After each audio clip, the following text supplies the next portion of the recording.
tonight because this is going to be a jam-packed show with my guest for tonight. I've seen and I've watched this athlete progress through high school and through college and through her career, and I'm really jazzed about this. Her name is Anna Rohrer, and we will get to her pronto. But before we do this, my name is Tom Russell. By the way, I'm your host for Life Without Limits. I've been doing this for over 2.5 years now, and I'm really excited about doing this show. But last week I had a guest on my show that I don't know how he has gone through his life. He's 20 years old. He's had 500,000 epileptic seizures, and it's been a tremendous journey for him. And I was fortunate to have questions that were asked by some of my guests. I want to answer those right now, so we have an idea, so that so James Bailey will know that he is understood and loved. So the first question was, Pam asked, so you were self-taught? Pam, yes, I completely was self-taught. You see opportunities as far as in few, even at the best of times. I've always needed to create my own opportunities in turn, learning as I go, because as an epileptic, his learning was not the best. And Todd asked the question, what is the right frame of mind? And James answered, don't let anything stop you. Never look at things as problems. They're only obstacles and solutions and the opportunity to better oneself. That is my frame of mind, and a strong one at that I feel. Lyle asked the question, do you like to prove people wrong? Well, it depends on the circumstances, but when others say no or you can't do that, to me particularly, it comes down to a condition or a label. I enjoy doing everything in my power to prove them wrong, but also to prove it to myself that I can do it. Leslie asked me a comment, good thing you two were there at the moment.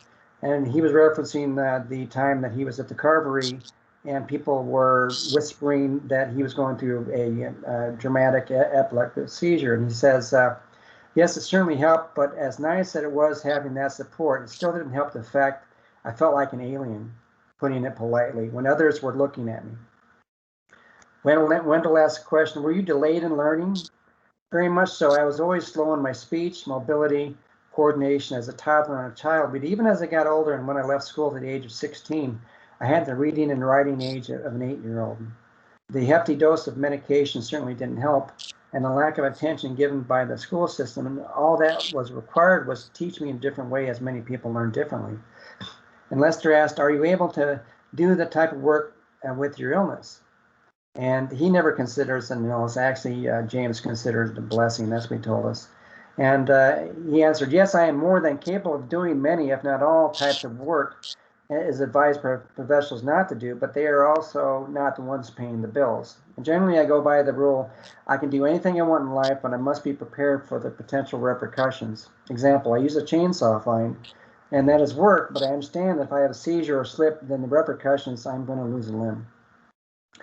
And last one, Mary asks, is it hard to manage your condition? It is only hard if I make it hard. What I have learned is to adapt, and all I do is quite simple. Reduce all the unnecessary stress, take medication on time, stay in a regular sleep pattern, and I don't drink alcohol or do any drugs that are not prescriptions. So thank you all for asking those questions, and I'm hoping you want some questions for Anna when we talk about her journey. And trust me, it's Anna, I have to apologize. I told myself I wasn't going to be a fanboy, but I'm going to be a fanboy, okay?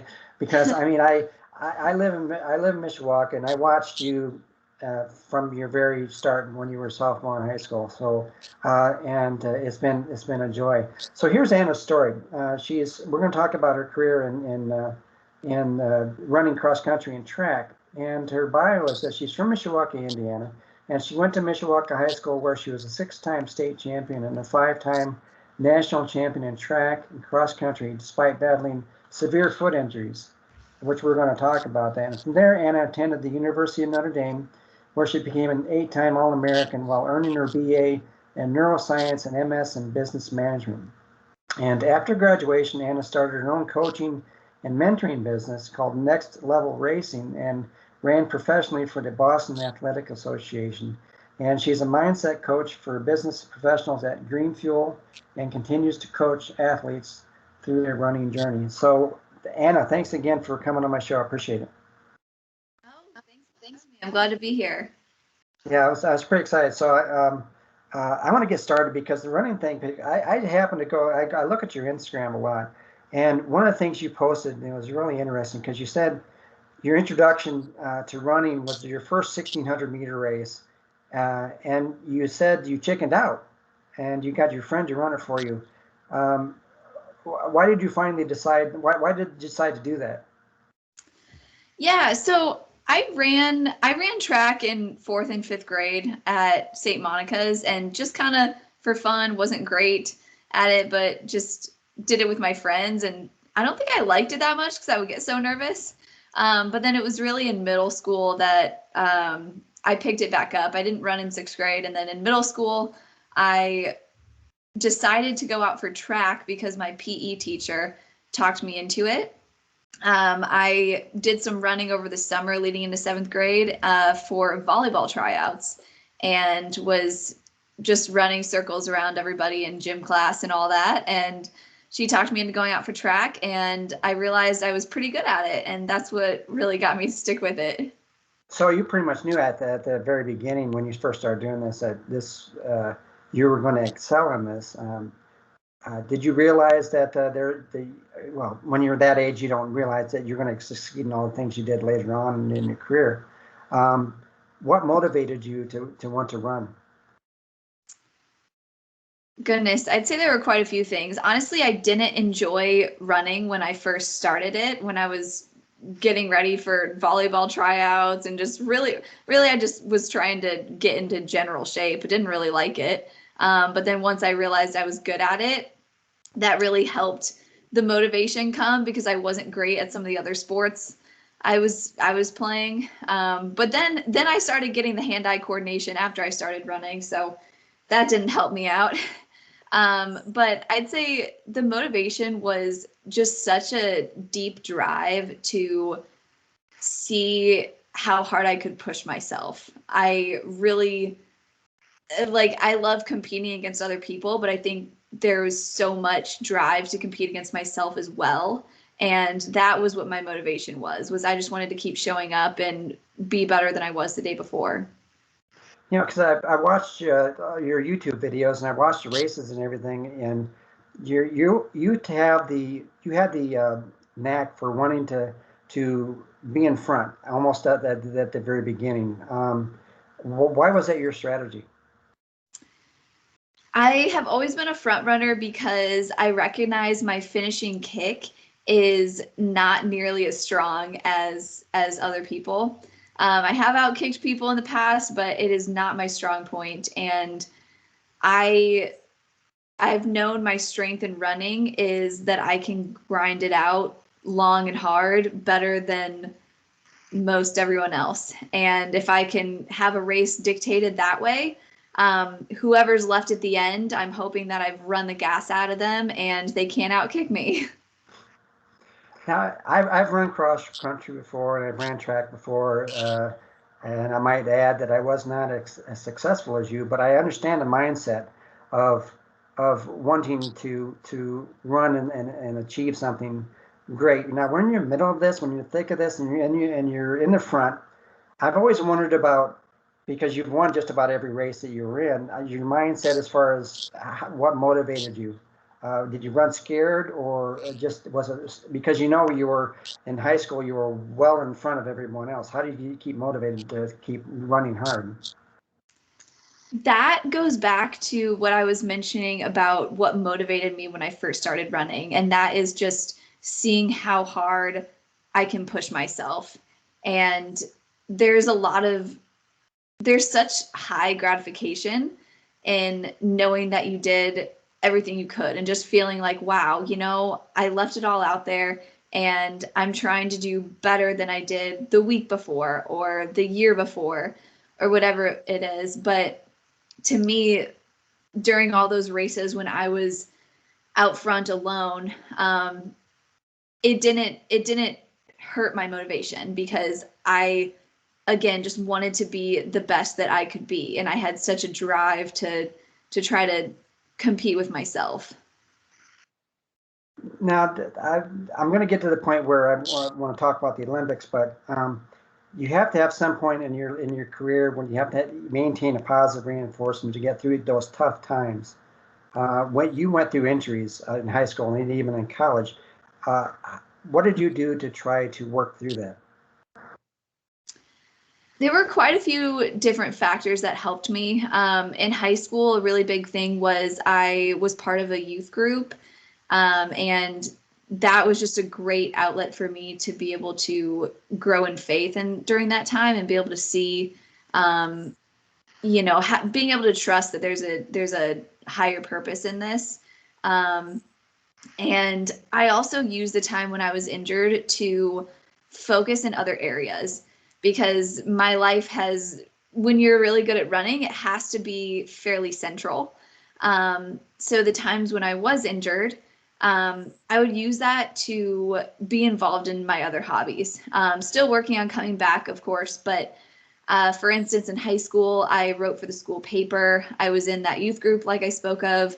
I played the flute, so I was in marching band and jazz band and concert band. I was in all sorts of things, and I played it at my church as well. So I used that time to dive into other things and just remember, like, running is not the only thing to me, and that was what really helped me through some of those tough times, was having the other outlets and having such a strong support system of friends and family. Now, I'm glad you said that about running was not the only thing in your life. I want to bring up the situation with Simone Biles in the Olympics, because I think you can kind of relate to this. She was on the top, obviously. She was expected to win everything that she was in, but obviously she had a problem with not being able to perform through the mental aspect. It wasn't necessarily injury. Now, since you were an elite athlete, and you had all these high expectations thrust upon you, maybe self-imposed, or maybe through the media or through other people, how did you manage that when you were expected to win?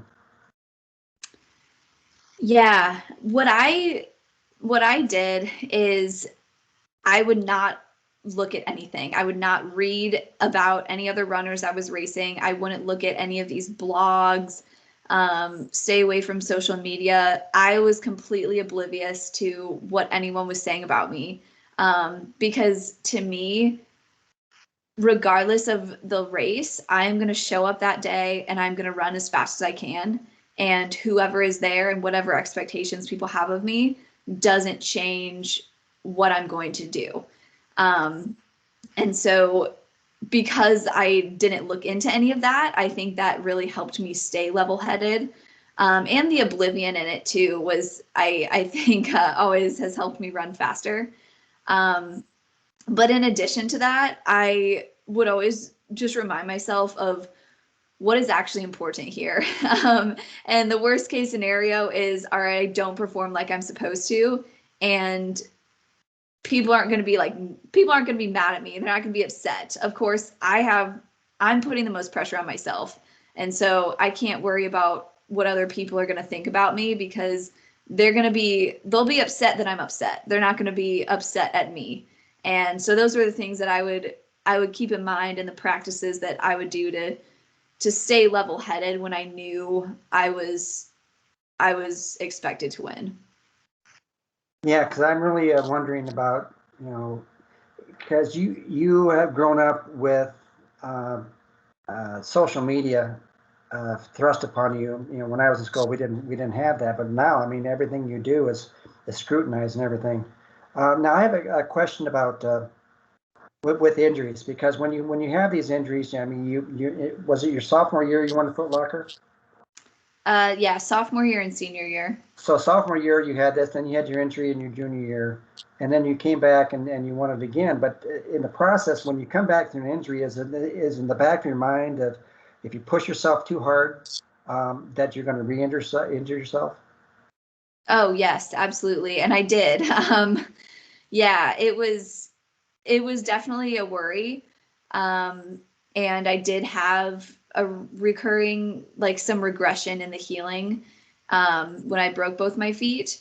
But I accredit a couple of doctors and athletic trainers in Indianapolis that I worked with for years and years, still work with now occasionally, that got down to the little tiny things in my stride and in my foot strike that were causing these injuries. And I worked so hard. I would do these exercises every single day. And the hope that they had in me coming back and not re-injuring was what gave me hope. And that's what made me stay on top of everything. And they did figure out a great solution for me. But yeah, there was always a worry about coming back and re-injuring for quite a few years after that injury. But again, having these doctors that work for the U.S. Olympians tell me that it was going to work was really what kept me going. So for your sophomore year injury, senior year in high school, then you go to University of Notre Dame, right? And then you're back at it again, and you're excelling, and you go through the same cycle of injuries and all this going on. At some point, you had to make the decision. Okay, is this where I want to pivot myself? Because you said that you ran professionally after school, right? After you graduated from Notre Dame, is that right? Yes, I did briefly. So, I mean, when you decided that you wanted to transition into something else, what did you do throughout your schooling to prepare yourself for what you're doing now? Yeah, the job I do now, I never would have thought I would have found a career that ties together my education background so well. So I studied neuroscience and behavior as an undergrad, knowing I didn't intend on going to med school. That's a route a lot of people like to take with the degree or getting a PhD. But I was told to study something you love, and neuroscience is just so fascinating to me, and I am really glad I studied it. But that was my undergrad, and then for my 5th year, I got my master's in business management. So completely different material, nothing I was even semi used to from undergrad, but it was great. It was great to just have that diversity. And then that led me to start my own coaching business, using that business side of the degree. And then now I'm a mindset and performance coach for Dream Fuel, a startup in Indianapolis. And I get to use neuroscience to explain what is happening in your brain to be able to change your mindset. And then also it's a smaller company, so I get to have quite a bit of voice in the business as well. So I get to use the business side of things, and even tie in quite a bit of my athletic background as well. How did you tie that in? Because I know that there's a connection between the mindset of running and neuroscience. How did you mold those two together? Yeah, it's an interesting foundation story for me because I learned mindset through running at a very young age. My high school coach, Chris Kovleski, he did a phenomenal job with not just training athletes physically, but training them mentally, which is very, very hard to come by for any coach, let alone a high school coach. Yeah. So that was when I first learned the importance of being mentally fit. And then once I started studying neuroscience, I began to understand, all right, here are these techniques I use. Now, why is it actually working? So it's really neat to be practicing them and see them working in my own life and in my own, not just running, but many, many other aspects of life as well. And then have the proof and then learn why it was working. So it does definitely go very hand in hand with running, but it's been very neat to see how those skills also transfer to essentially every aspect of life. I wish I had that mental coach for me, because I was in my head all the time, and that's the reason why I didn't really succeed, because I kind of felt that I had the talent, but I just didn't have the mind like I deserved to be there, to really succeed. And I would imagine that what you went through, you had that level, both the physical and the mental, that you were able to accomplish what you did. Now, with coaching, you've seen movies, right, where you have a successful athlete who tries to coach, and the coach tries to teach their athletes, their students, or whatever. Look what I did. I'm going to teach you what I know, what I did, not understanding that they're at a different level. So with you succeeding in running, when you coach people, what is your goal when you work with these people? Because they're at different levels. Yeah, I do have quite a range of athletes I work with. Youngest is in middle school and oldest is mid 60s. So got a really broad range of experience and ability as well. So my goal is I want to make it very personalized, because no runner is exactly the same. You can have a coaching philosophy, where you do different types of workouts on different days of the week and do that fairly consistently. But if you want to make a runner the best that they can be, you have to know where their strengths and their weaknesses are and work on both of those. So I'll meet with all my athletes and figure out what it is that they need to work on and what they're already solid at. And you want to build on their strengths and then also add in days where you can work on their weaknesses. So that's my philosophy, is that there's no one size fits all, but you can have something general as well, something general that does apply to a lot of people. But it's very, very important to know each individual runner and work with them where they are. I've seen some of your Instagram posts, and you focus on certain individuals. You congratulate them, and then I think coming from you, it's probably going to mean a lot to them, right? Yeah. I hope so. That's the goal. Yeah. I apologize to go back to this question, because I've got some questions that popped up from my listeners. Jan was asking the question: how did you break your feet? Running too much. Honestly, that's what it comes down to. I had double stress fractures in the navicular bone on both feet, and really just I didn't interpret it as pain. I interpreted it as like, oh, this is kind of sore, and just chose to keep running through it until it got to a point where it was bad enough that had to get it checked out and was in a wheelchair a few days later. Wow, that's got to be tough. All right, so let's transition into shows you're doing the coaching thing right now, but you also got the job with Dream Fuel. Can you explain what that position is? Yeah. So I am a mindset coach for business professionals. And what that means is we work with our main demographic is executives and sales teams, because they are the people that encounter high stress, high pressure situations on a daily basis. And they have to know how to be able to channel positivity and work with a team and not let something bad throw them off.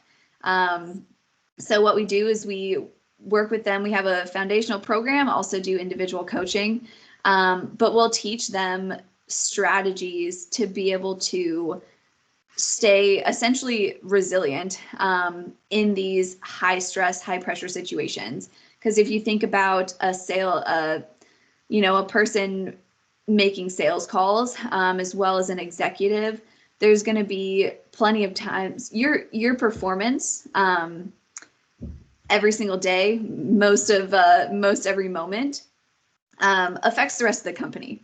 So if something goes wrong in a phone call or in a presentation, in a meeting, you can't let that affect you, because that is going to affect, if you're a salesperson, that's going to affect your commission directly, and that sale is going to affect the company. If you're an executive, that trickles down to everybody below you. So we teach people to be able to have a focused mind, as well as be able to reframe things, so that something, when plans don't go as expected, you're not thrown for a loop, and you are mentally strong enough and know the skills to be able to snap out of that and be able to put forth your best work.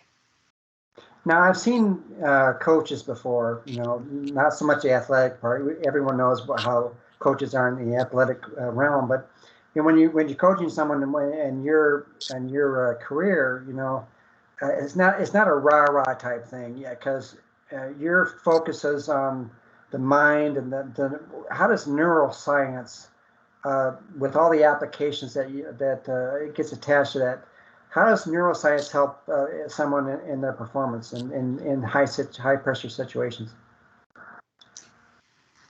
So the best example I can give is, there's a way to be able to reframe anxiety to excitement, because the way that your brain interprets these emotions is based on your physiology. So if you think about a time you've been really excited and a time you've been really anxious, you exhibit things like an increased heart rate, maybe sweating. It can be a little bit harder to concentrate. So your physiology is essentially the same. And this is like your fight or flight response. So fight is a good thing. That's what we go into before a race. Like when you have adrenaline running, you feel good, you're ready to go. But then you have flight on the other side. And again, your body's responding the same way. But instead you're firing off these more negative neurotransmitters is what they're called, but hormones essentially, that cause you to back away from a challenge. And you are able to switch from flight to fight by simply, there are several strategies, but the simplest is think about why you're excited. If you know you're going to be in a high pressure situation beforehand, list off the reasons that you are excited. And so when your body starts reacting this way, like if you're sweating, if your heart rate is increasing, your brain's going to say, wait, I'm excited. I'm not anxious about this. I remember I'm excited. And it's really neat. It's a really neat way to be able to trick the brain. But I've lived this in basically every race I've ever run. You learn how to channel that anxiety and turn it into excitement. And that really propels your performance, both as an athlete as well as an individual in any high pressure situation. Do most of the people that you mentor and coach, do they know what your previous experience in running? Does that help? Sorry, do they know what my previous experience is? Well, in running, I mean, when you're with your running career and everything, and how much success you had, does that help you in this kind of business that you're doing? Oh, yes. Yes, it does. It does quite a bit, because like the example I just gave, there are so many applications to business, to your everyday life in business, that also I lived as an athlete. So the one example I just gave of high pressure situations, how do you reframe that? The other neat thing is there are quite a large number of athletes that do go into sales and do a lot of executives also have an athletic background. So it's neat to be able to give them an example that they can also relate to, because sometimes it's hard to see the application in the workplace. So to work with someone who, maybe they were a Division I swimmer, they know these skills that they had to learn in swimming. So being able to say, all right, hey, here's what I did when I ran. This is what you did when you swam. Now let's apply it to a different setting. And it's a really neat bridge to have. And even if a person wasn't an athlete, they tend to find it very intriguing. And it's just a good listening point. They're very interested in the storytelling as well. Now I've gone to seminars, and I've had mentoring coaches speak and things like this. And frequently what happens is you get jazzed up and say, yay, yay. I mean, we're going to do this and we're going to succeed and all this sort of stuff. When that group leaves, those coaches leave, those mentors leave, you're off to dealing with your own vices, and you fall back to your path the way you were doing it before. What challenges do you have to convey your message that this is sustainable? Yeah, the biggest thing is you need to form a habit. And habits can be it can be hard to form. That's a whole nother topic I can dive into. But the biggest thing is you have to learn these things. And while I'm still actively teaching them, actively coaching them, let's form the habit. Because when you form a habit, consistency, that is the habit, you're able to see the reward from it. And then that reward becomes the drive to continue the habit. So the idea is, all right, we'll work together here. We're going to form this habit. And so when I leave, you see how this has been benefiting you, and you're going to keep at it. Why is it so difficult for people to sustain that level of excellence for an extended period of time? I mean, you talked about habits and things like this, but I mean, you've seen this, you've been around this enough to see where you see it's not sustainable. Why is that so difficult to maintain that excellence? I think that reason probably varies for each person, but it really goes deep into what is it that's motivating you. The times that I've found that I really struggle to maintain excellence, as you said, but really just maintain the drive and the motivation to keep going after it day after day, whether it's in athletics or in work, whatever it is. It's often when I lose sight of the big picture. And something I teach clients, both athletes and business professionals as well, is what I love to pose the question of, what's your why? Why are you doing this in the first place? And what's your goal from it? And a lot of times, if your why is strong, that's going to be the driving force when things are really tough. That's what's helped me. And I've found that the times when I've struggled the most are when I've really lost sight of that. So you almost have to be like a psychologist, because you have to dig deep into your client's psyche to find out, again, your why. But I mean, sometimes it's you never get it because they're not at a level where they can really understand it, right? Yeah, you have to be a really, really good question asker. Just gotta learn to read the person and hope that you can ask the right questions to get them to open up. Because a lot of times they don't know what's bothering them either, and you just gotta have that conversation with them to be able to get to the bottom of it. So how do you track the results of your clients' performances? Because if you leave and you don't follow up with it, that's all for naught, right? Yeah. So as for athletes I coach, I do follow-ups, and I just like check results as well. See how are the results going, or how are, like, cross country meet results, road race results, whatever it is, and just seeing how their season is going and reaching out to them, even after we've stopped working together.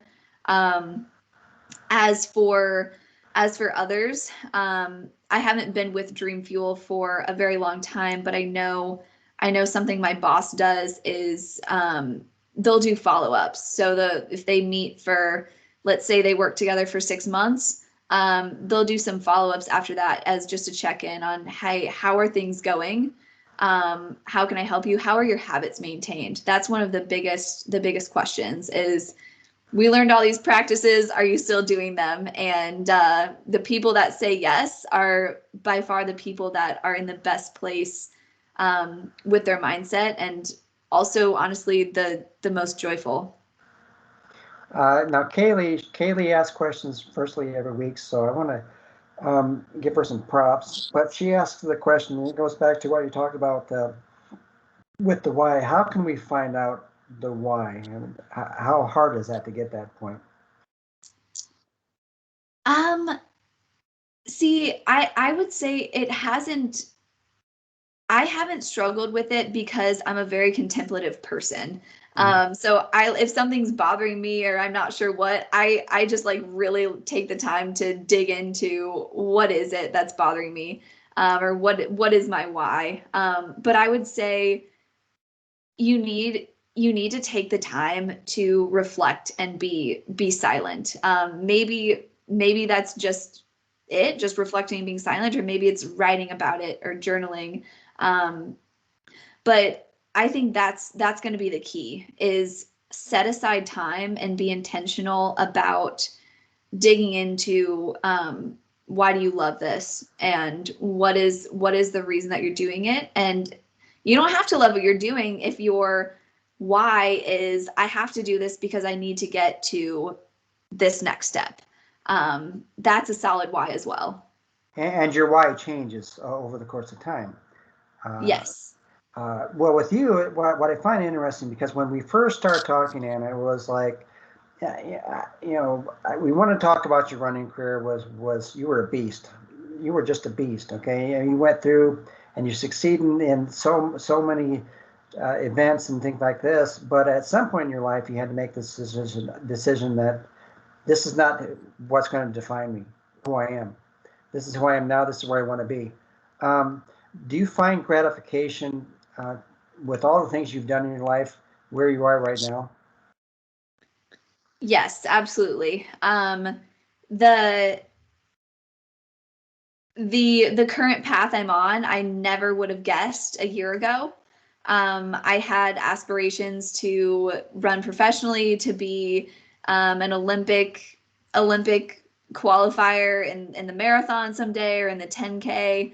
And that was where my mind was set for such a long time. And I knew so many people believed that it was possible for me, but it really came down to my body just couldn't handle it. With the I have a bulging disc in my lower back, and honestly, since that happened, I've never really felt quite the same running. And it was kind of something I had to gradually accept. I was in denial for a long time, and Right. not just denial, but I had a lot of hope because people gave me hope. They gave me reason to think like, yeah, this will get better.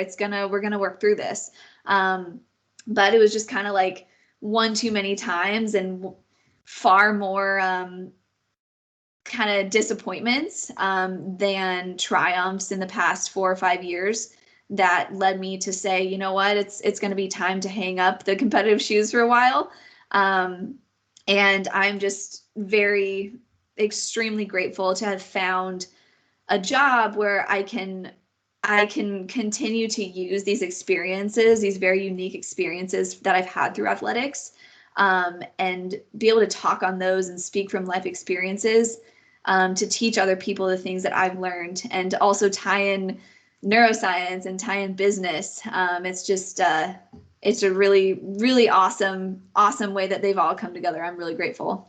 Oh yeah, Anna, you talked about the bulging disc. I had a herniated disc, and I was laid up on my couch for 5 months. I used a walker, and I couldn't do anything for 5 months.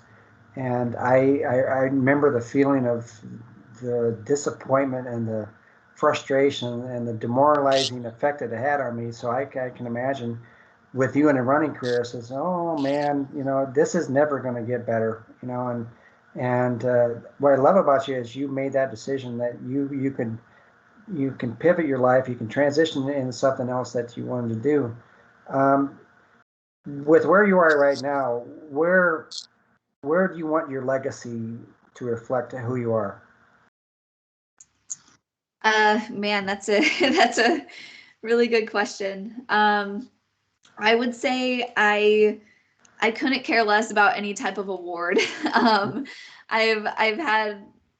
had plenty of those from running and other things, and the things that really matter are your interactions with people. And I'm working every day to be the best that I can be. And there's certainly a tremendous amount of room for growth. But I want to just help others be their best. If that's my legacy of people remembering, like, wow, I remember that, like, I remember being with Anna and this is what she taught me, or this is what, just the way that you can make a person feel after being around you. That's the legacy. It doesn't, like, awards and recognition don't mean that much, but if the awards and recognition lead to being able to help more people, then that's the direction that I would go. And you don't lead a woulda, coulda, shoulda life, and I think that's important. And what's really interesting, and it was when you post that thing on Instagram, can you imagine what your life would be like if after checking out on that very first 1,600-meter race and you never got back on the track again? What your life would have happened? Oh my goodness, drastically different. Yeah, and it's funny how things, these little small things that you thought were inconsequential changes your entire trajectory, of where your life end up being going. It's your career is just starting. Yeah, absolutely. Yeah, if I chose to play volleyball in 8th grade instead of run cross country, it could have been a very, very different past 8 years or so. Well, you could have been in the Olympics, I would assume. I mean, you're tall enough, aren't you? How tall are you? Oh, I'm 5'6".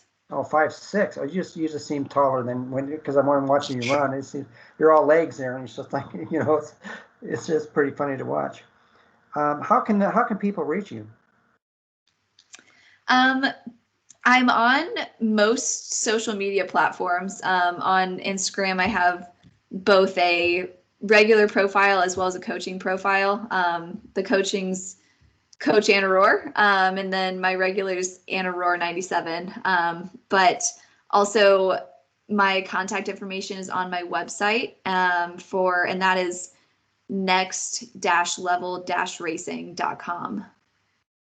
Okay, I want to make sure because I want to. Those people are listening because I have worldwide listeners, and they're all going through their challenges in their lives. And I think what they've learned from you tonight is you have some blips that happen in your life. You can't focus on that because you have to focus on all those small little wins that you get, right? Because when you forget where your path is going, then you lose track of what work needs to get done to get to that point. And you've taught people that. Yes, I love that, what you just said of celebrating the wins. That's something that I work on, and I teach a lot of people. But when you get to celebrate the little victories throughout the day, it really brightens everything, and it helps you see all the progress that you make. Do you think that you'll end up getting back on the road at all? Yeah, I'd like to. I still run and everything. It's just trying to get my body back to feeling normal for a while, and consistently.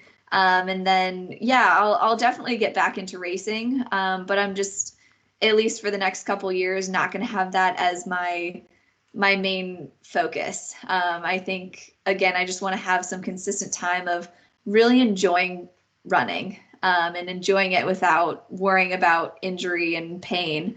But once I get to that, then maybe look into some higher level stuff again. But I'll definitely be running some road races, hopefully soon. Yeah, when we talked before the show, we were talking about Miley Seidel. She got the bronze in the Olympics. When you were watching that, did you ever get in your mind, says, "Man, I could have been there"? Not necessarily right there at the moment, but I mean, you're in that position. I would say briefly, but I'd say I've kind of come to terms with the reality after not just the way I feel different, after injuring my back, but also having worked with like some spine specialists and recognizing that that's probably not the outcome. So I've been able to really to be okay with that. That's been such a big dream of mine, but by closing that door, I've been able to open a different door that I can have such a real impact on people. And that was always what I thought about with running was like, yeah, I want to make it really big so I can be a good influence, I can help people. And so that was like one of the really big drives to keep pushing it. But once I kind of decided against that, having opened this new door, it's been a lot easier to kind of let go of that Olympic dream, because I see the purpose in where I am now. But who knows? Maybe things will heal up and down the road I'll be able to get back to that. But for right now, I'm just enjoying where I'm at. Have you considered getting surgery on the back? Yeah, a reputable sports, like a spine surgeon. Yeah, I met with them, and really it's not going to change the outcome for running, so not going to go that route. I didn't have a choice. I had a microdiscectomy, and he shaved the nerve, but the end result was my left leg is permanently numb. So my sporting career is pretty much ended. But that's about me. But this show is not about me. It's about you. And I thank you so much for coming on my show. I was really stoked to be able to talk to you. Is there anything you'd like to add? Man, well, thanks for having me. For one, I always enjoy having the opportunity to share some of my story. A lot of these big hardships that I encountered at a young age, I never really thought that they would still be like coming to fruition now. I always thought like, the purpose of these big injuries is I'm going to have the ultimate running comeback story. And that's the point of it. And then I did have a great running comeback story. But it's awesome that experiences that I had 10 years ago are completely relevant to what I'm doing now and can still reach people in a different way. Like people that aren't distance runners, some, the athletes I coach that are injured, it's helpful to them, but people unrelated, it's really neat to just see how those things have come together. So I guess my last note on that would just be the importance of resilience when things are tough and you don't understand why it's happening. Just having faith, having hope that it's gonna make sense down the road, and you might not understand it now, but it's gonna be something better than you could have imagined if you stick with it. Yeah, truer words are never spoken. You've lived an incredible life, and I'm anxious to see where your life is going to be heading. Hey, thanks for coming on my show, Anna.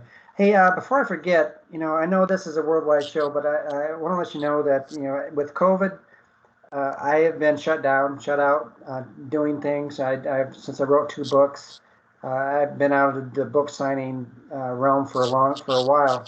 But this weekend at the Osceola Bluegrass Festival, any of you listening locally, I'm going to be there on Friday, Saturday, and Sunday at the Osceola Bluegrass Festival. So if you would like to come see me or interested in networking with me or actually purchasing one of my 2 books, just let me know, and I'd love to meet you there.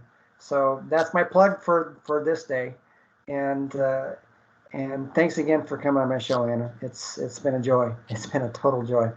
I can now leave this show knowing that I got the ultimate guest on my show. I appreciate it. Well, thank you. Thanks for inviting me.